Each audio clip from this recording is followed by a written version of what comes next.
esté con ustedes.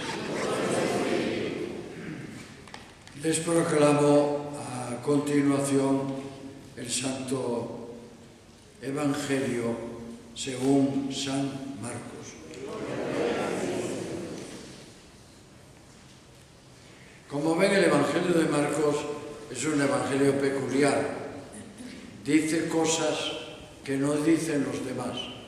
Por eso se llama el Evangelio de Pedro. Él solo habla una vez de la Virgen María. No sé, en el capítulo 4, capítulo 6, cuando dice, tu madre y tus hermanos te están esperando. Pero no cita el nombre. Él era muy joven, él tendría sus razones, pero hoy nos plantea un problema que yo les he planteado, pero que lo vamos a replantear, el problema de la posesión diabólica. En aquel tiempo llegó Jesús de Cafarnaúm. El sábado siguiente fue a la sinagoga y se puso a enseñar. Los oyentes quedaron asombrados de su palabra, pues enseñaba como quien tiene autoridad y no como los escribas. Había en la sinagoga un hombre poseído por un espíritu inmundo que se puso a gritar, ¿qué quieres tú de nosotros, Jesús de Nazaret? ¿Has venido a acabar con nosotros? Ya sé quién eres, el Santo de Dios. Jesús le contestó, cállate y sal de él. El espíritu inmundo, sacudiendo al hombre con violencia y dando un alarido, salió de él. Todos quedaron estupefactos y se preguntaban, ¿qué es esto? ¿Qué nueva doctrina es esta? Este hombre habla con autoridad para mandar hasta el espíritu inmundo y le obedecen. Y muy pronto se extendió su fama por toda Galilea. Palabra del Señor. Por la lectura de estas santas escrituras sean perdonados nuestros pecados.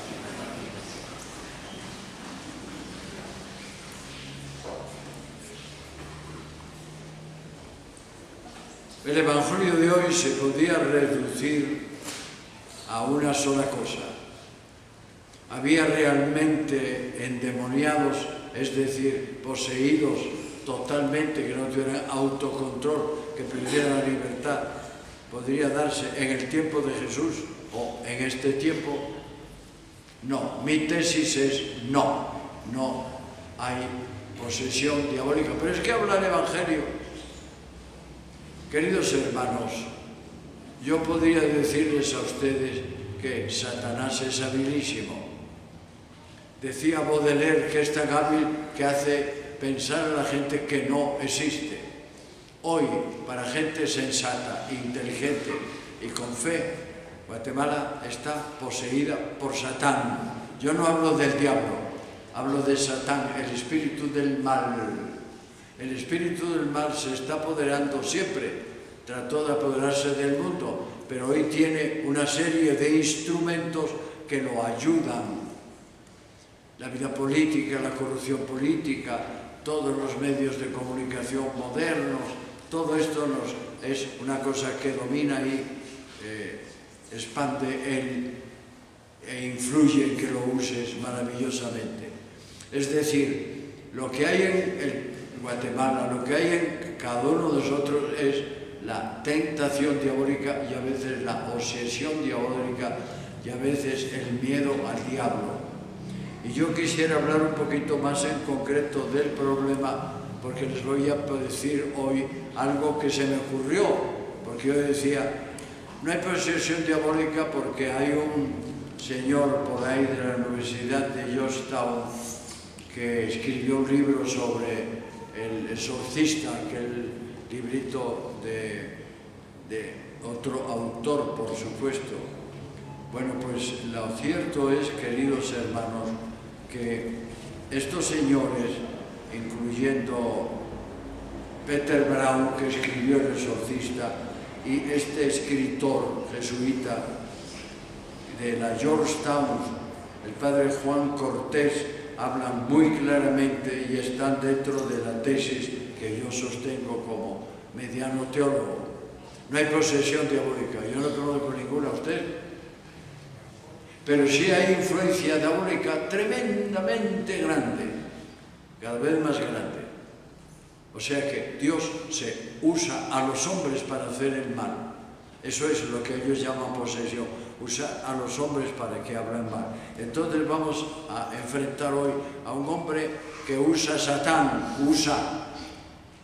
para averiguar, para ver, para entorpecer, y otra persona que se presenta en la sinagoga como el profeta esperado.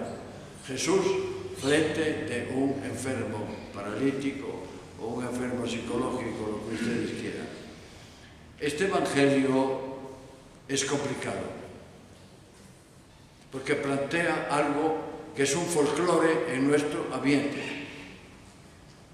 Cuando una cosa nos sale mal, estamos echando la culpa al diablo. El diablo tiene un tanto por ciento de culpa, pero tú la tienes el resto, por el 60, 50, 70. El demonio está dominando hoy, digamos, Satán, pues el mundo, pero está dominando sobre todo nuestro mundo. ¿Ustedes no creen que es una vergüenza? Debemos andar todos con la cara de vergüenza por la calle, con la cara tapada como las musulmanas. La situación de nuestro país, gobierno corrupto, Congreso corrupto, vida social corrupta, vida privada corrupta, vida familiar corrupta. Esto duele, pero es verdad. Es verdad, queridos hermanos. Yo cada vez que leo el periódico se me ponen los 4 pelos que tengo de punta, otro más. Y ahí, yo que estoy un poco adelantado en noticias, vean lo que va a pasar ahora en febrero. Va a quedar medio Guatemala en la cárcel, a ver si aguanta la justicia con este problemón tan serio que cada vez se descubre más. Pero hay una corrupción tan grande que los que quieren quitarla son más corruptos. Ayer leían ustedes y yo que la devolución que tiene que hacer la SAT a los empresarios lleva 3 años sin devolverla. Debe a los empresarios de Guatemala 3.000 millones de quetzales. Esto es una inmoralidad. ¿Cuándo pagó el gobierno el IX? ¿Cómo puede funcionar el IX si el gobierno se zampa el dinero del IX y debe millones de millones de millones? Y esta gente quiere limpiar la sociedad con su suciedad. Queridos hermanos, el Evangelio es complicado porque tenemos que meternos desde nosotros mismos a lo que nos rodea. Se presenta él, no digo Jesús, sino el profeta, y se presenta como profeta, y se presenta ante él un demonio hablando a través de un hombre enfermo, y lo declara como tal, como enfermo. Y entonces dice, este Jesús, ¿cómo va a responder ante este hombre que le está gritando, poseído por Satán, no poseído, no, usado por Satán? ¿Qué va a contestar ante estos grupos selectos de doctores de la ley? ¿Qué va a contestar? Y la gente decía, entre este patojo, el profeta, y estos viejos hay una distancia enorme de edad. Ellos no repetían nada más que lo que oía uno. Yo recuerdo, queridos hermanos, que fui una vez para hablar del tema de la libertad de expresión. A mí en mi orden no me prohíben hablar lo que yo tengo que hablar, para eso me formaron. Ni tampoco en Guatemala políticamente me han prohibido hablar, yo siempre he dicho lo que siento. O sea que la libertad de conciencia hay que conservarla a como haya lugar. Bien, a lo que iba. ¿Cómo esta gente distinguía al joven profeta de aquella multitud de anticuados? Porque siempre repetían lo mismo. Hace años fui yo a un cuerpo presente, a una iglesia, y fue un padre, sacó una cuartilla y se puso a leer una homilía que ya tenía hecha, que no tenía nada que ver con la persona, con la familia, leyó una homilía.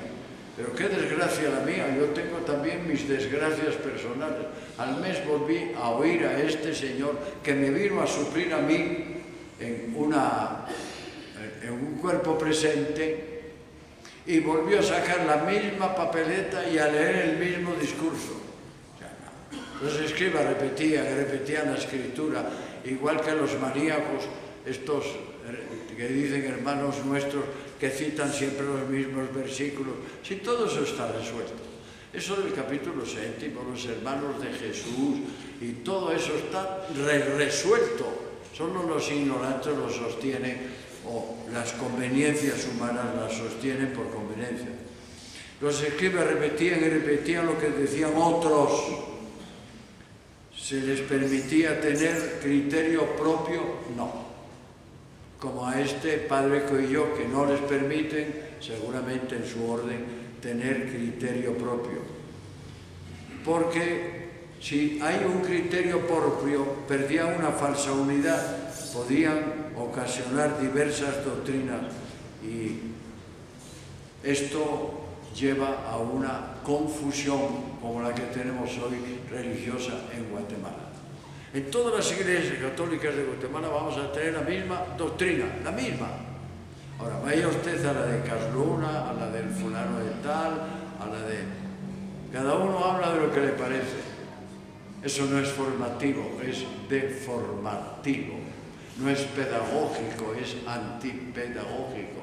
No es religioso, es folclore religioso. Perdóneme, yo pienso así, y por mi objeción de conciencia hablo así.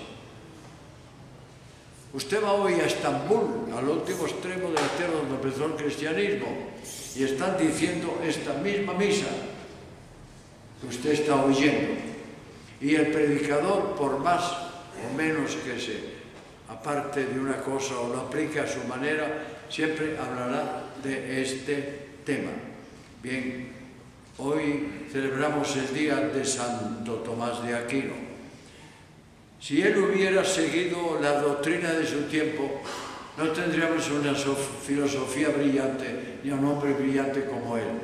Aburrido de los profesores de la Universidad de Nápoles, andaba buscando algo más y se dedicó a leer directamente. Sabía griego, que en aquel tiempo no lo sabía nadie.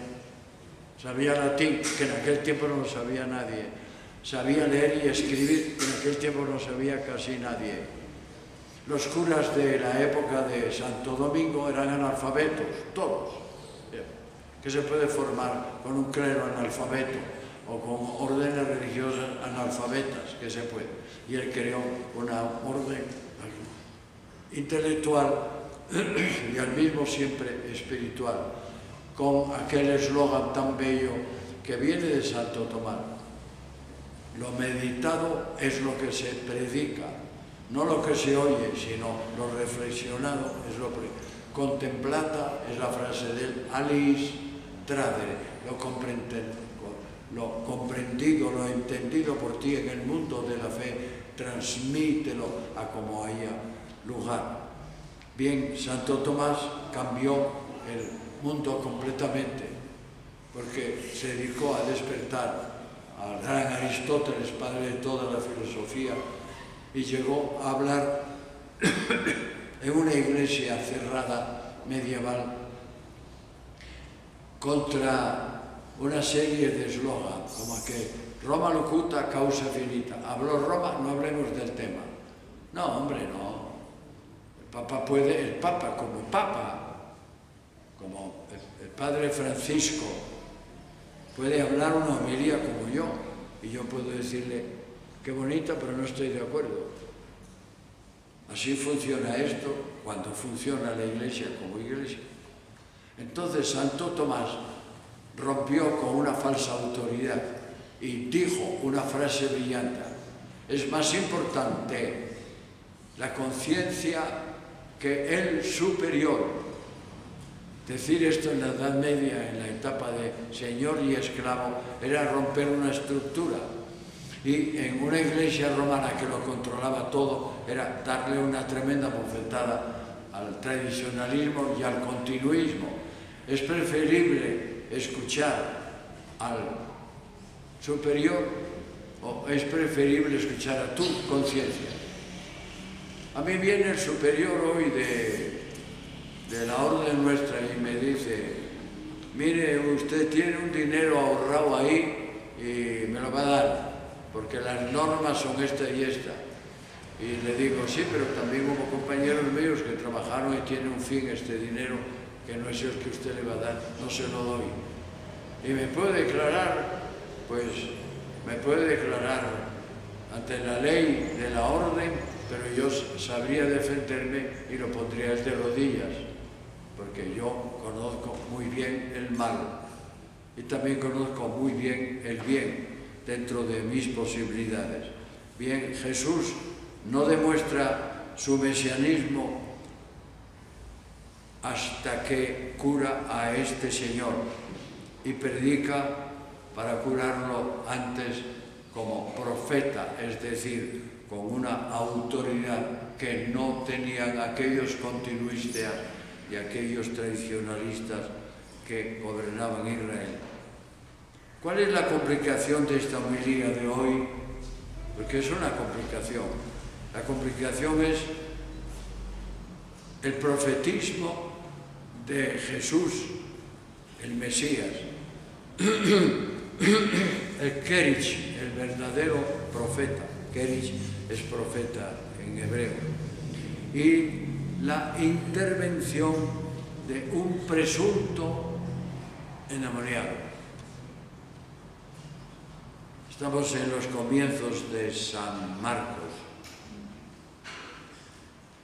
Miren ustedes, Jesús era un hombre apuesto, elegantísimo. Era tan joven maestro. Yo lo considero como un hombre de mirada penetrante. Era un hombre seguro de sí mismo. Era un gran orador. Pero no orador era un gran comunicador, un gran charlista. Era un hombre centrado en sus ideas y en su forma de vivir. Era sencillo, valiente y osado ante la mentira.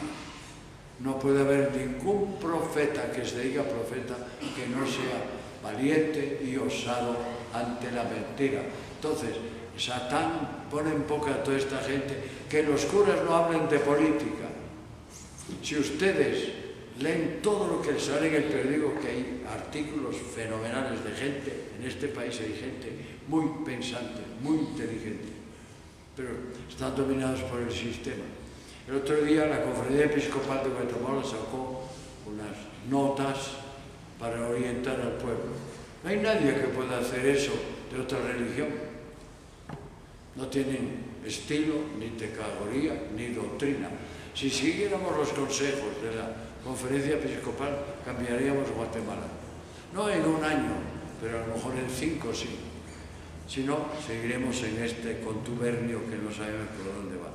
Este valiente y osado ante la mentira se enfrenta con un pobre hombre, mendigo, impotente, que Satán, escuchen bien, usa. No está endemoniado, poseído, sino que Satán usa como altavoz contra el Cristo. Un poseído, como dicen, o simplemente es un usado. El que se quiera creer lo de la posesión diabólica, problema de él. Yo en eso no creo, ni ningún teólogo de categoría cree en la posesión diabólica. Se iría a destruir la persona humana y eso Dios no lo hace él, no lo permite hacer a nadie. Pero este hombre se enfrenta a un enfermo que está usado por Satán. y lo usa como altavoz contra Cristo. Esté poseído o simplemente usado, como digo yo en la homilía de hoy, por Satán. Es como el enfermo violador, es como el drogadicto, es como el político corrupto, es como el hombre sin conciencia, es como el hombre infiel a su hogar y a su nación, es como el ladrón de cuello blanco, como dicen ahora. Toda esta gente está usada por Satán. Hombre, es que es un poco duro. Miren ustedes, yo no voy a citar nombres, ustedes lo están viendo en el periódico. ¿Ustedes creen que una persona normal, a costa de un pueblo, se puede hacer un palacio que tiene abandonado en un país rodeado de pobres y de miseria, y tener ahí varios empleados sosteniéndose y él huyendo? Esta persona está usada, ha sido muy usada por Satán. Yo no he dicho el nombre, pero no hace falta que lo diga. Una persona como el que gobierna hoy este país, objeción de conciencia es lo que estoy haciendo, no política, que sube al poder porque pertenece a una iglesia evangélica, lo ungen, lo bendicen y tal, y después veamos las consecuencias.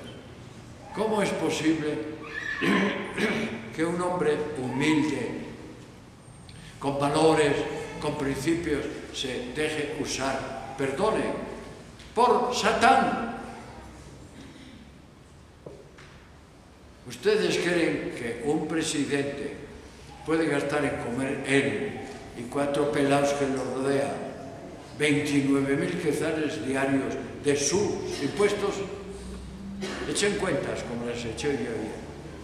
¿Creen que se puede comprar unos anteojos, un tipo que ni anteojos tenía, ¿verdad? Puede usar anteojos carísimos, que solo gente muy rica, presumida, puede usar, porque en fin, para algo los están fabricando? Bien, entonces estamos viviendo un momento en este Evangelio en el que se puede compartir hoy con el momento que estamos viviendo, no en el mundo, sino en Guatemala, porque en el mundo ya ven que están igual o peor. La expresidenta de Brasil, el país más grande y poderoso de Latinoamérica, en entredicho en la cárcel. El expresidente Lula con 12 años de condena. La expresidenta de Argentina, la misma cantinera. Cuando salga la Bachelet, la presidenta de Chile, la misma cuenta. El que está gobernando el Perú decían que no vale. Ahora están hablando de que del que es segundo en el Congreso está lleno de porquerías. El que pusieron de jefe de la policía es que es peor que cualquier policía. Queridos hermanos, estoy exagerando cuando hablo de que Satán usa a montones de guatemaltecos para destruirla para su propio bien. ¿Para qué querrá un hombre que tiene 300 millones de dólares, 1 millón de quetzales más? Y para eso tiene que hacer unos cambalaches y unas trampas en alturas. Esa es la realidad de nuestro país. Vieran ustedes, muchos ya lo saben, lo que hay en cartera en el Ministerio Público para el mes de febrero. Ya verán. Yo estoy temblando hasta que me metan a mí en la cárcel por decir cosas que no les gusta que digan, pero no van a lograr. Estas son posesas, estas personas no son posesas, son usadas por Satán. Pero cualquier persona sensata, yo se lo he oído a montones, estamos limitados por el demonio. Yo no he hecho el demonio porque es otra traducción, por Satán, el espíritu del mal. Este es el problema de la homilía de hoy, distinguir entre posesión diabólica que no existe a uso diabólico que sí existe. Y distinguirlo es fundamental para no caer en este pietismo ignorante que acompaña a tantas gentes, incluso acompañó una temporada a los apóstoles, porque ellos pensaban que los enfermos que curaba Jesús eran todos endemoniados, que era la mentalidad de la época. Entonces, el profeta se enfrenta con un usado por Satán que le dice: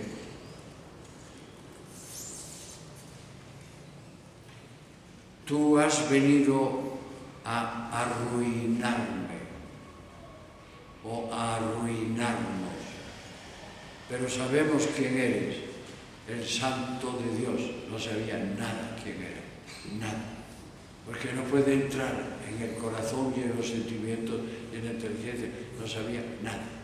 Cuando lo tentó en las famosas tentaciones del desierto, no sabía nada, quería averiguar si era el Mesías. En este momento usa a este pobre enfermo y le dice: sabemos que eres el Santo de Dios. No sabían nada, simplemente lo sospechaban. Entonces, no sabían quién era Jesús. Querían saberlo para enfrentarse más directamente a través de usar otras personas. No podían penetrar en el alma de Jesús, menos en la persona de Jesús y en la persona de cualquier persona humana.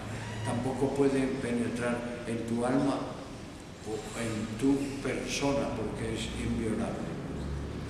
El demonio existe, queridos hermanos. Digo demonio, aunque a mí me gusta hablar la palabra Satán. El demonio existe. Lo que no existe, para mí y para montones de gente sensata, es la posesión diabólica. Es imposible. Lean el libro de Job o un poco de literatura teológica. El demonio existe.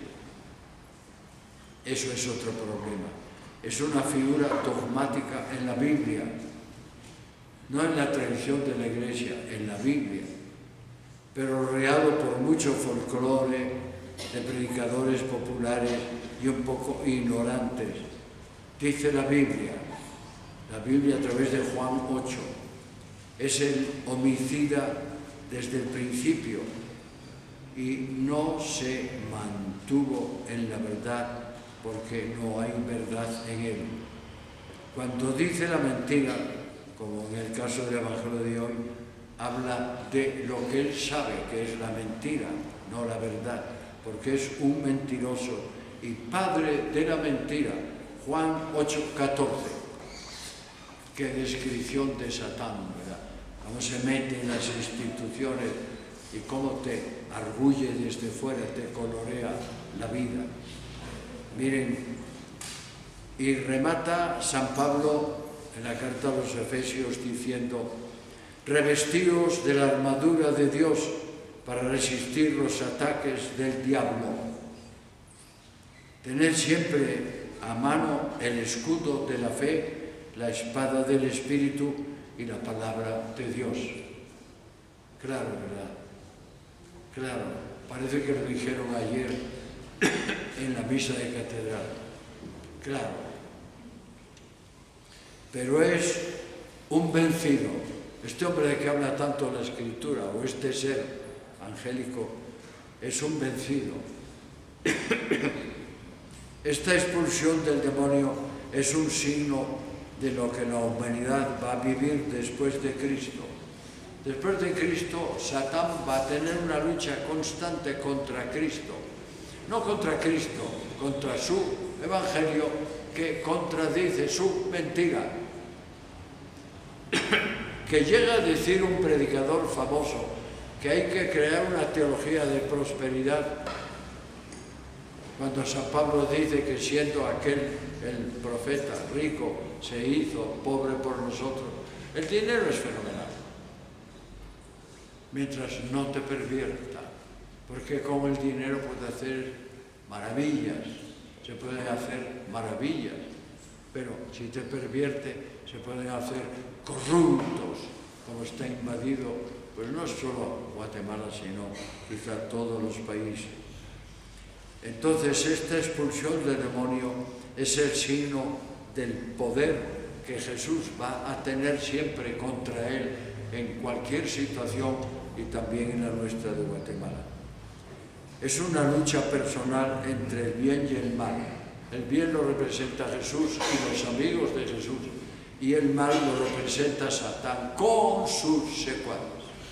Y tiene montones,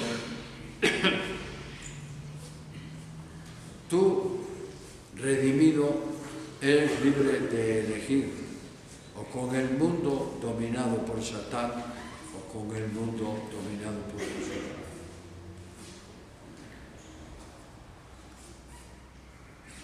El dichoso poseso de la sinagoga de Cafarnaúm de que estamos hablando no es más que un usado por Satán, a la altura del vendedor de pornografía, que es un usado por Satán, a la altura del vendedor de drogas, que es un usado por Satán, a la altura del ladrón de los bienes del Estado, que son bienes del pueblo, es un usado por Satán, a la altura del adúltero, que es usado por Satán, como hay un señor que sacan que se pasaba a todas las secretarias, que ahora no sé cuántos años le salieron.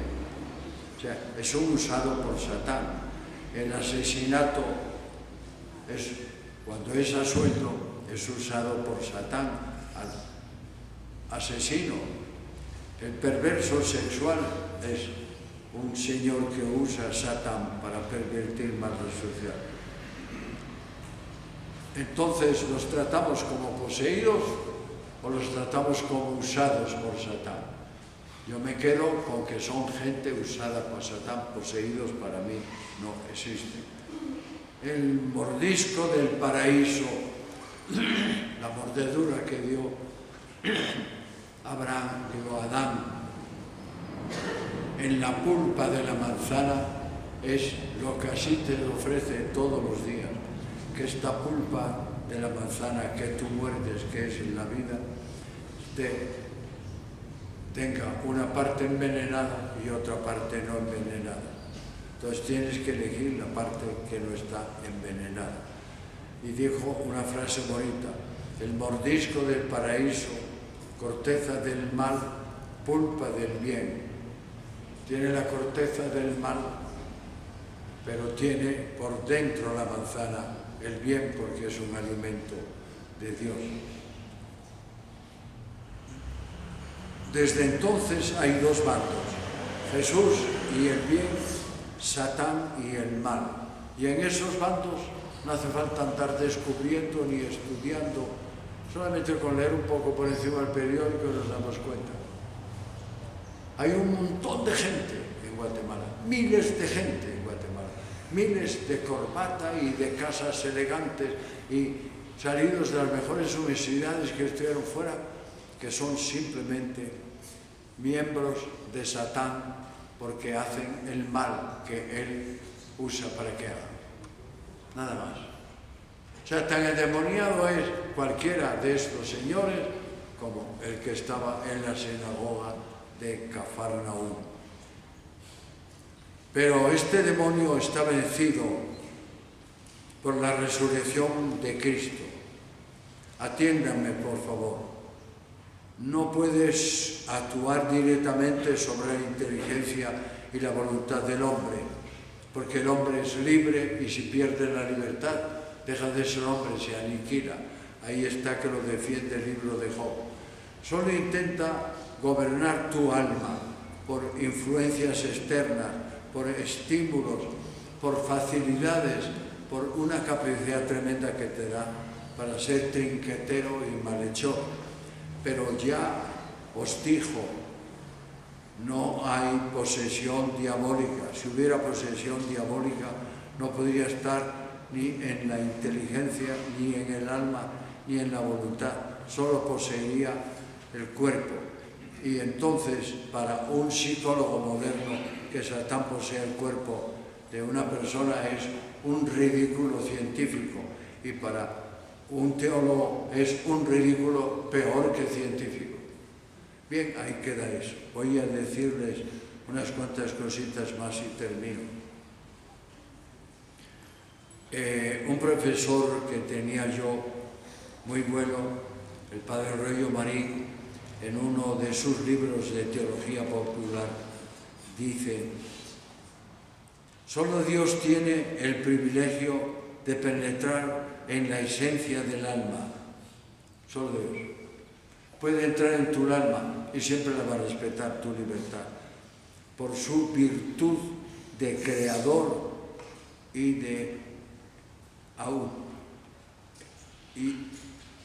establecer allí su morada por la fuerza de la gracia.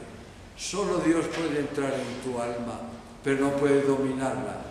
Puede ayudarte con su gracia a que tú te hagas del grupo de él y no del grupo de Satán.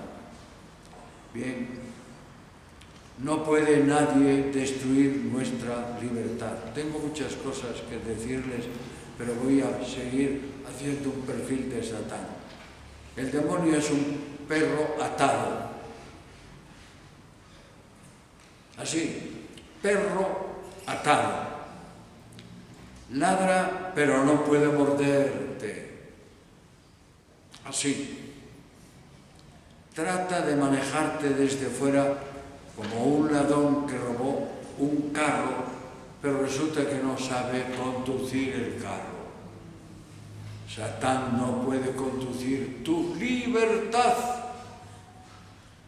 Ese es el poder individualista que nos hace personas. Es un envidioso. Quiere llevarte a un terreno de derrotados. Muchos caen, tantos que la humanidad está en crisis y Guatemala está en crisis. Opta por él, opta por Cristo, el Salvador, y por su doctrina, como decíamos el domingo pasado: conviértete y escucha, vive el Evangelio. Entonces, lean un precioso libro que escribió el padre Juan Cortés de la Universidad de Georgetown, y donde ustedes podrán ilustrarse más en este tema tan delicado que plantea, y no podemos nosotros plantear más el encuentro del profeta con el mal que usa para destruirlo Satán en el mundo. No decían que Jesús, por actuar como actuaba, decían que Jesús estaba endemoniado y que hacía las cosas que hacía en nombre de Satán porque los desconcertaba, porque hablaba con propiedad, porque hacía cosas atípicas en los vulgares sacerdotes, para los vulgares sacerdotes de entonces. Termino. Demonio en el Evangelio no es un sustantivo, es una entidad que produce el mal. Domina parte del mundo.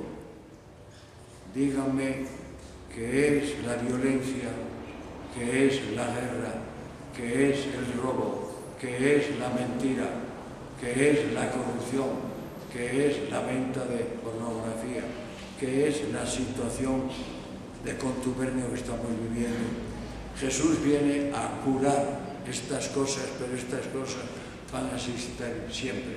Y el probado por Satán puede ser un probado por Jesús para la conversión.